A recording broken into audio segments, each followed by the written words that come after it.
Bonjour à tous, petite vidéo de présentation consacrée à une carte graphique. On va s'attaquer au cœur de l'offre. Elle est signée Saphir et il s'agit de la Radeon RX 560 OC.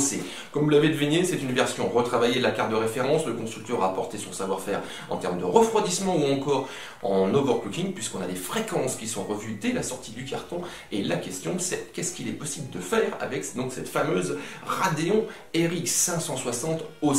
On regardera brièvement ses performances en refroidissement, également en silence, et on terminera avec deux petites séances de gameplay sous Doom ou encore Prey. Donc présentation de cette Radeon RX 560 Pulse OC signée Saphir, et elle est disponible dans le commerce aux alentours de 99 €.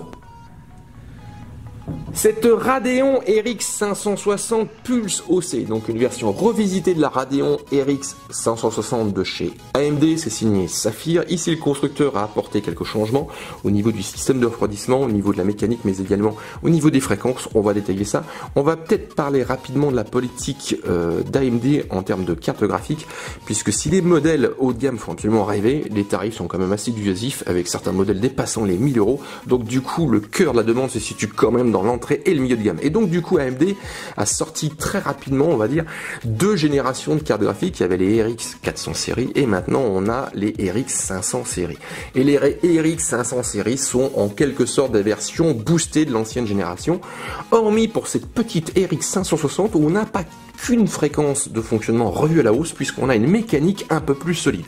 Alors, au niveau de la Radeon RX 560, on avait 896 stream processeurs. Ici, on va passer à 1024, tandis qu'on avait 48 TMU, et là, on va passer à 64.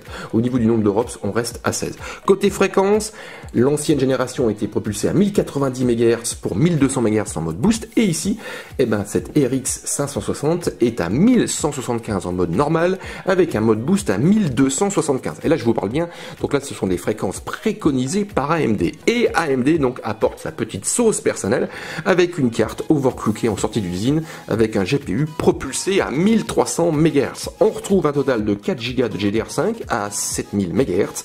On a une carte, comme vous pouvez le voir, équipée d'un système de refroidissement maison. Il est constitué de 3 parties. On a 2 radiateurs, un circulaire et un rectangulaire, le tout protégé par un carter en plastique et aidé au niveau d'un ventilateur. Alors le radiateur circulaire est en charge de dissiper la chaleur du GPU et des modules mémoire, tandis que la solution rectangulaire, elle, est en charge de dissiper la chaleur de l'étage d'alimentation. Le carter, donc en plastique noir, profite d'un design un petit peu travaillé. On a également quelques autocollants, il n'y a pas de rétroéclairage RGB, et on retrouve en son centre un ventilateur axial en charge de propulser l'air au travers donc de ces deux radiateurs. Et ce ventilateur de chez Saphir a la particularité de pouvoir se mettre à l'arrêt si le GPU n'est pas sollicité. Et nous, nos tests, on montre que, donc là c'est à l'air libre, on ne teste pas les cartes dans un boîtier, puisque là on a la ventilation du boîtier qui rentre en considération. Donc tester à l'air libre, ce système de refroidissement a des prestations assez correctes. Le GPU se stabilise aux alentours de 40 degrés lorsqu'il n'est pas sollicité, avec une carte qui fait pas du tout de bruit, tandis que lorsque le GPU passe en très forte sollicitation, ici on a une température stabilisée à 75 degrés, avec au niveau de notre sonomètre 38,1 dBA. Et question donc performance, donc là je vous invite à nous retrouver sur le site à la publication de cet article, on regardera plus en détail, mais je vais vous proposer quelques petites données tout de suite. Donc là on a un bilan assez intéressant, puisqu'au niveau des derniers titres, on a quand même une solution qui est capable d'encaisser du Full HD en Full Option, comme au niveau de Doom, où là on obtient du 60 images par seconde, là c'est sous l'API Vulkan, ou sous Prey, où là encore on atteint les 60 images par seconde. Donc là c'est assez intéressant. Tandis qu'avec d'anciens titres, il faudra peut-être être un peu moins exigeant, ou là passer donc les options graphiques sur moyen pour retrouver une gameplay intéressante. Et côté positionnement par rapport à la concurrence ou encore à l'ancienne gamme, il faut environ viser, on va dire, entre 6 et 8% d'augmentation de puissance par rapport à la RX 460, et là c'est assez intéressant comme donnée, puisque AMD a revu le positionnement tarifaire de cette solution à la baisse par rapport à la RX 460. Donc du coup AMD a baissé le tarif tout en augmentant les performances, qui en conclusion amène une amélioration du positionnement de la carte. Et par rapport à la concurrence, donc ici on va se confronter à la GeForce 1050 de chez Nvidia.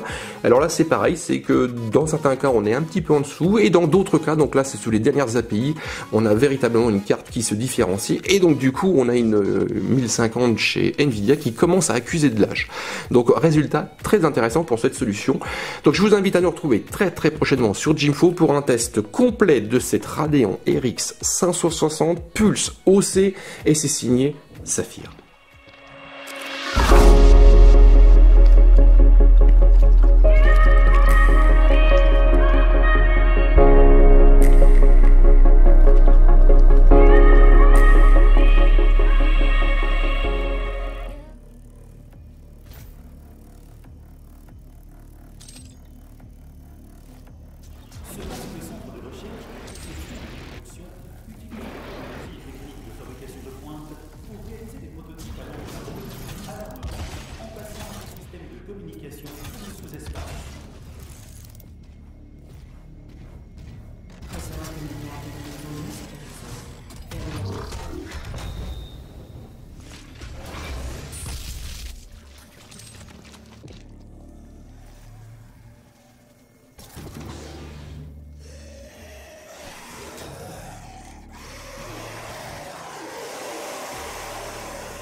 Intrusion démoniaque terminée.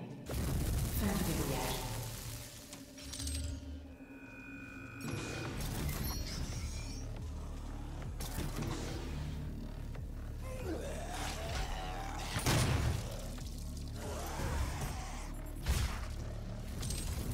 Regardez ces hommes et ces femmes.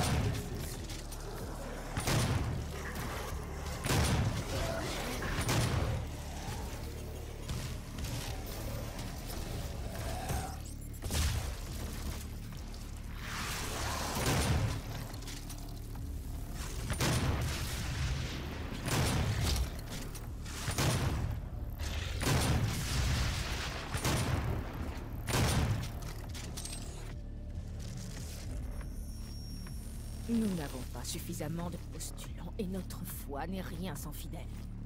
On ne peut pas mener nos travaux sans eux. Sur quoi travaillez-vous, Olivia? Je n'ai pas vu de rapport de votre équipe depuis des mois. Puis-je avoir confiance de ce que vous parvenez à maintenir? Besoin démoniaque et des niveaux non stabilisés. Objectif.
Immersion démoniaque terminée.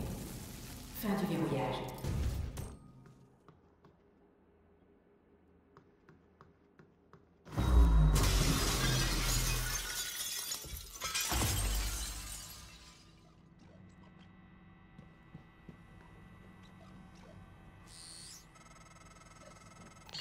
Vous êtes dans le laboratoire de simulation.